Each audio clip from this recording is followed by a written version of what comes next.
Hello anime lovers, स्वागत है आपका वाइपर एनिमे एक्सप्लेन्ड चैनल पर। और आज हम देखेंगे डीमन स्लेयर सीजन 3 के एपिसोड नंबर 3 को। अगर आपने इसके पिछले एपिसोड्स को अब तक नहीं देखा है तो पहले उन्हें जरूर देख लीजिए, उनकी लिंक आपको डिस्क्रिप्शन में मिल जाएगी। तो चलिए जानते हैं आगे की कहानी को बिना किसी देरी के एपिसोड नंबर 3 के साथ, जिसका नाम है a sword from over 300 years ago. तो अब तक हमने देखा कि योरिची टाइप 0 के साथ ट्रेनिंग करते समय तांजीरो उसकी गर्दन तोड़ देता है और फिर उस डॉल में एक 300 साल पुरानी स्वॉर्ड निकलती है। ये देख तांजीरो और कोतेत्सु काफी ज्यादा एक्साइटेड हो जाते हैं। कोतेत्सु कहता है कि तुम्हें ये तलवार रखनी चाहिए तांजीरो, क्योंकि वैसे भी तुम्हें एक नई तलवार चाहिए थी। तांजीरो शर्माते हुए मना करता है तो कोतेत्सु बताता है कि सेंगोकू पीरियड में तलवार बनाने के लिए सबसे बढ़िया क्वालिटी का स्टील यूज किया जाता था और वैसे भी इसे तांजीरो ने ही खोजा है। दोनों काफी देर तक बहस करते हैं और फिर तलवार को निकाल कर देखने का डिसाइड करते हैं, लेकिन फिर उन्हें पता चलता है कि इस तलवार में तो जंग लगी हुई थी। आखिर ये इतनी पुरानी जो है। तांजीरो रोते हुए बोलता है कि कोई बात नहीं। तभी जंगल से एक हट्टा कट्टा पहलवान निकलकर इनकी तरफ आने लगता है। वो और कोई नहीं बल्कि होतारू हैगेनेजुका था। होतारू बोलता है कि मैंने तुम्हारी सारी बातें सुन ली है, अब इस तलवार को मुझ पर छोड़ दो। इसके बाद वो तलवार को इनसे छीनने लगता है, लेकिन तांजीरो तलवार को देने से साफ मना कर देता है, क्योंकि उन्हें होतारू पर भरोसा नहीं था कि इसे ये तलवार क्यों चाहिए। पर होतारू बार बार सिर्फ यही कहता है कि ये तलवार मुझे दे दो। होतारू आखिर में दोनों को दूर फेंक कर तलवार ले लेता है। तभी एक और स्वॉर्डस्मिथ कैनामोरी यहाँ आ जाता है और बताता है कि होतारू की एक कमजोरी है, उन्हें गुदगुदी बहुत जोर से होती है। इसके बाद कानामोरी होतारू को गुदगुदी करने लगता है, जिससे होतारू कुछ देर के लिए शांत हो जाता है। इसके बाद कानामोरी तांजीरो से कहता है कि वो होतारू को माफ कर दे। वो कई दिनों से जंगल में छुपकर ट्रेनिंग कर रहे थे ताकि तांजीरो के लिए इतनी मजबूत तलवार बना सके जो टूटे नहीं। ये सुनकर तांजीरो खुश हो जाता है। कानामोरी आगे बताता है कि होतारू को तांजीरो के लिए स्वॉर्ड बनाना काफी पसंद है, क्योंकि बाकी डीमन स्लेयर्स तो उनसे नफरत करते हैं और उनके ज्यादा क्लाइंट्स भी नहीं बचे हैं। कोतेत्सु बोलता है कि इन्हें ठीक से बात करना भी तो नहीं आता, इसीलिए इनकी अब तक शादी नहीं हुई। तभी होतारू को होश आ जाता है और वो कहता है कि वो इस जंग लगी तलवार को पॉलिश करके एकदम नई जैसी बना देगा। जो सुन कोतेत्सु कहता है कि ऐसा पहले बोलना चाहिए ना, और ये सुनकर होतारू उसे गर्दन से पकड़कर उठा देता है। तांजीरो और कानामोरी फिर से उसे गुदगुदी करके शांत करते हैं। जाने से पहले होतारू तांजीरो को एक दूसरी ब्लेड दे जाता है जिसे तांजीरो यूज कर सके। अगली शाम को तांजीरो बताता है कि स्वॉर्ड को पॉलिश करने में 3 दिन और 3 रात का समय लगता है, तो वो तलवार परसों तक रेडी हो जाएगी। उनकी पॉलिश आर्ट इतनी खतरनाक है कि कुछ लोग उससे मारे भी गए हैं, इसीलिए उन्होंने तांजीरो को वहां आने से भी मना किया है। तांजीरो ये सारी बातें गेन्या को बता रहा था। गेन्या बहुत गुस्से में बोलता है कि ये सब तुम मुझे क्यों बता रहे हो, हम दोस्त नहीं हैं, तुमने मेरा हाथ तोड़ा था, याद है ना? जिस पर तांजीरो बोलता है कि उसमें तो तुम्हारी ही गलती थी, तुम उस लड़की को परेशान कर रहे थे, चलो दोस्ती के लिए ये राइस केक खा लो। गेन्या उसे तोड़ते हुए बोलता है कि मुझे नहीं चाहिए, भाड़ में जाओ। तांजीरो नोटिस करता है कि गेन्या के सारे दांत सही सलामत हैं, जबकि उस दिन तो गेन्या ने अपना एक दांत तोड़ लिया था। गेन्या बोलता है कि तांजीरो ने जरूर कोई सपना देखा होगा, जिस पर तांजीरो वो दांत निकालकर उसे दिखा देता है। गेन्या ये देखकर बहुत चिढ़ जाता है कि तांजीरो ने उस दांत को अब तक संभाल के रखा है और वो तांजीरो को लात मार के कमरे से बाहर कर देता है। कुछ देर बाद तांजीरो नेजुको की चोटी बनाने लगता है, बिल्कुल मित्सुरी की तरह, और सोचता है कि गेन्या हमेशा गुस्से में क्यों रहता है, शायद वो भूखा होगा इसीलिए। तांजीरो डिसाइड करता है कि कल सुबह वो उसी के साथ नाश्ता करेगा, इससे उन दोनों में जरूर दोस्ती हो जाएगी। इधर एक स्वॉर्डस्मिथ जब हॉट स्प्रिंग से वापस लौट रहा था, तब रास्ते में उसे एक मटका रखा हुआ मिलता है। जब वो उसके पास जाता है तो मटका उसे अपने अंदर खींच लेता है, लेकिन बाद में बाहर भी थूक देता है। उसके शरीर की सारी हड्डियां टूट गई थीं। फिर उस मटके में से ग्योक को बाहर निकल के बोलता है कि मुझे इस आदमी का स्वाद बिल्कुल अच्छा नहीं लगा। तो दोस्तों यही वो सीक्रेट जगह है जिसके बारे में ग्योक को बात कर रहा था, और वो और हानटेंगू यहाँ के सभी लोगों को मारने आए हैं ताकि डीमन स्लेयर्स कमजोर हो जाएं। एक छत के ऊपर हानटेंगू बैठा हुआ था, जो मुजान के गुस्से को याद करते हुए बोलता है कि इन सबको मारने के बाद जरूर वो खुश हो जाएंगे। इधर गेन्या अपने स्वॉर्डस्मिथ की झोपड़ी में जाता है, पर अंदर कोई भी नहीं था, लेकिन उसकी निचरिन तलवार बनकर कंप्लीट हो चुकी थी। उसे उठाते हुए गेन्या बोलता है कि बड़े भाई मुझे ये करना ही होगा, दूसरी तरफ तांजीरो जब सो रहा था तो कोई उसकी नाक बंद करके उसे जगा देता है। ये मुइचिरो था। वो तांजीरो से पूछता है कि क्या उसने कानामोरी को देखा है, जो कि उसके नए स्वॉर्ड्समिथ हैं। तांजीरो उसे बताता है कि उसने कानामोरी को होतारू के साथ देखा था और वो दोनों चलकर उन्हें खोज सकते हैं। अब मुइचिरो पूछता है कि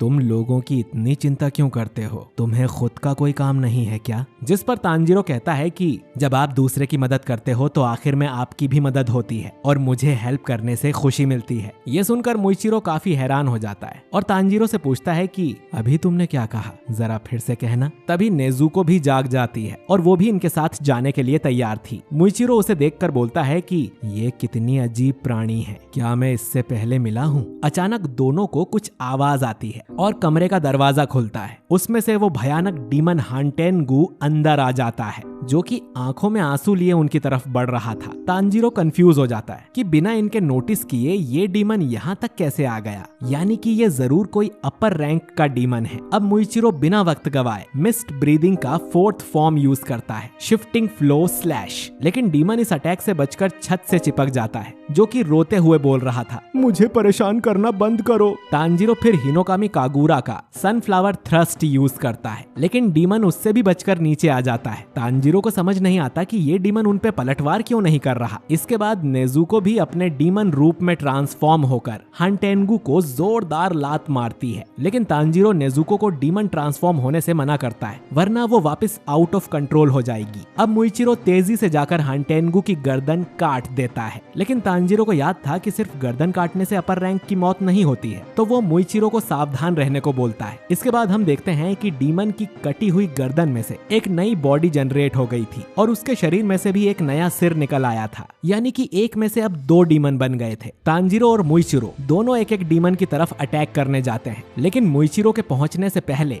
डीमन उसकी तरफ एक पंखे से हवा करता है, जिससे इतनी जोर की आंधी चलती है कि मुइचिरो घर को तोड़ते हुए जंगल में बहुत दूर गिरता है। वहीं तांजीरो को नेजुको पकड़े रखती है। अब इन दोनों डीमन के नाम सेकिडो और हाराकू हो गए थे, जिसमें सेकिडो में सिर्फ गुस्से का भाव था और काराकू में सिर्फ खुशी का। वो मुइचिरो को उड़ते हुए देखकर काफी खुश हो जाता है, वहीं सेकिडो बहुत गुस्से में था। तांजीरो को समझ नहीं आता कि वो इन दोनों को कैसे मारेगा। अब सेकिडो अपने हाथ में रखी छड़ी को जमीन पर पटकता है, इससे जोरों की बिजली निकलती है और तांजीरो को करंट का झटका लगने लगता है। तांजीरो बस बेहोश ही होने वाला था, लेकिन अचानक वो छत पर गैन्या को देखता है, जिसके हाथ में एक डबल बैरल शॉटगन थी और इसकी गोलियां निचरिन स्टील से ही बनी थी। गैन्या दोनों डीमंस पर शूट करता है, इससे सेकिडो की गर्दन कट जाती है, लेकिन काराकू को ज्यादा नुकसान नहीं होता, बल्कि उसे तो इस नए तरह के अटैक से मजा आता है। गैन्या फिर अपनी तलवार निकाल कर नीचे आता है और दूसरे डीमन की गर्दन भी काट देता है। तांजीरो उसे चेतावनी देता है कि इनकी गर्दन कटने से ये मरते नहीं हैं, बल्कि और ज्यादा डीमन हो जाते हैं, जो कि और भी जवान और ताकतवर होते हैं। लेकिन तब तक देर हो गई थी। दोनों डीमंस के शरीर बहुत तेजी से एक साथ रीजनरेट होते हैं और अब यहाँ 4 डीमंस बन गए थे। तांजीरो को समझ नहीं आता कि इनकी कमजोरी क्या होगी। तभी एक तीसरा डीमन तांजीरो की टांग पकड़कर उड़ जाता है। इस डीमन के पास एक बर्ड की तरह पावर थी। नेजुको ये देखकर गुस्सा हो जाती है। तांजीरो नेजुको से कहता है कि उसकी चिंता ना करे और गैन्या की मदद करे, लेकिन वो देखता है कि 4th डीमन ने अपना भाला गैन्या के शरीर में घुसा दिया था और फिर वो उसे हवा में उठा देता है। तांजीरो फिर नेजुको से कहता है कि वो गैन्या की मदद करे और नेजुको उसकी बात मान लेती है। पंखों वाला डीमन तांजीरो का मजाक उड़ाता है कि उसे दूसरे की कितनी चिंता है, जबकि वो खुद खतरे में है। इसके बाद वो डीमन तांजीरो पर सोनिक अटैक करने लगता है, लेकिन इससे पहले तांजीरो हिनोकामी कागुरा से उस डीमन की टांग काट देता है और आजाद हो जाता है। आसमान से गिरते हुए तांजीरो एक पेड़ की टहनी पकड़ लेता है, लेकिन वो टूट जाती है और तांजीरो जोर से जमीन पर गिर जाता है, जिससे उसे काफी चोट लगती है। वो खुद से उठने को बोलता है क्योंकि उसे विलेजर्स को बचाना होगा, लेकिन तभी उसे याद आता है कि उस डीमन का कटा हुआ पंजा अब भी उसकी टांग को पकड़े हुए है। इस पंजे से भी एक और डीमन का सिर निकल आता है, जो कि तांजीरो पर फिर से सोनिक अटैक करने वाला था। दूसरी तरफ मुइचिरो, जो कि काफी दूर जाके गिरा था, वो वापस विलेज की ओर भागने लगता है, लेकिन रास्ते में वो देखता है कि एक फिश जैसा डीमन कोतेत्सु को खाने की कोशिश कर रहा था। मुइचिरो सोचता है कि ये एक बच्चा है, इसमें स्वॉर्डस्मिथ वाली कोई स्किल नहीं है, तो इसे बचाने का कोई मतलब नहीं होगा, और वो आगे बढ़ता रहता है। वो ये भी कहता है कि ये कोई मेन डीमन नहीं है, बल्कि स्पेल से बनाया हुआ मॉन्स्टर है। अगर पूरे विलेज पर हमला हुआ है तो मुझे सबसे पहले विलेज के चीफ को बचाना है और फिर बाकी स्वॉर्डस्मिथ को। इधर मॉन्स्टर ने कोतेत्सु को पकड़ लिया था और वो उसे खाने ही वाला था। मुइचिरो सोचता है कि उसका काम सिर्फ अपर रैंक को मारना है और विलेज को बचाना है। एक मामूली बच्चे को बचाने के लिए वो अपना टाइम वेस्ट नहीं कर सकता। और फिर मुइचिरो को तांजीरो की कही बात याद आ जाती है कि अगर हम किसी की मदद करते हैं तो बाद में हमारी भी मदद होती है। अब इससे मुइचिरो रुक जाता है और जाकर उस मॉन्स्टर का हाथ काट देता है, जिससे कोतेत्सु उसकी पकड़ से छूट जाता है। कोतेत्सु को यकीन नहीं होता कि मुइचिरो ने उसकी जान बचाई है। मुइचिरो मॉन्स्टर से लड़ने को तैयार हो जाता है और कोतेत्सु को यहाँ से भाग जाने को कहता है ताकि वो उसके रास्ते में ना आए।